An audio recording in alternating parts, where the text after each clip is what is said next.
નમસ્કાર, હું આવી ગયો છું પ્રહલાદનગરમાં આવેલા પૂજારા સ્ટોરમાં. હું આપનો શાર્દુલ ભાવસર. આજે હું આવ્યો છું પૂજારાના શોરૂમમાં, મોબાઈલના શોરૂમમાં. ત્યાં તમે બે પ્રકારના નવા મોબાઈલ આવ્યા છે તે તમે જોઈ શકો છો. એક છે ગેલેક્સી Z Fold 8 અને બીજો છે ગેલેક્સી Z Fold 8 Ultra. આ બંને મોબાઈલ તમે ખરીદી શકો છો. બંને નવા મોડલ આવ્યા છે. એક ગેલેક્સી Z Fold 8 ની કિંમત છે 1,80,000 રૂપિયા અને ગેલેક્સી Z Fold Ultra ની કિંમત છે 2 લાખ રૂપિયા. આ બંને મોબાઈલ તમે ખરીદી શકો છો. આમાં બંનેમાં ફરક એટલો છે, સાઇઝનો ફરક છે અને બેટરીનો ફરક છે.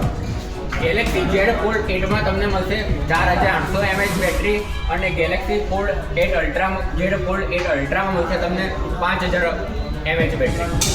આ મોબાઈલ છે ગેલેક્સી Z Fold 8 અને આ મોબાઈલ છે ગેલેક્સી Z Fold 8 Ultra. આ ફોન લેવા આવવાનું છે ઓનલી પ્રહલાદનગર, પૂજારા, અમદાવાદ.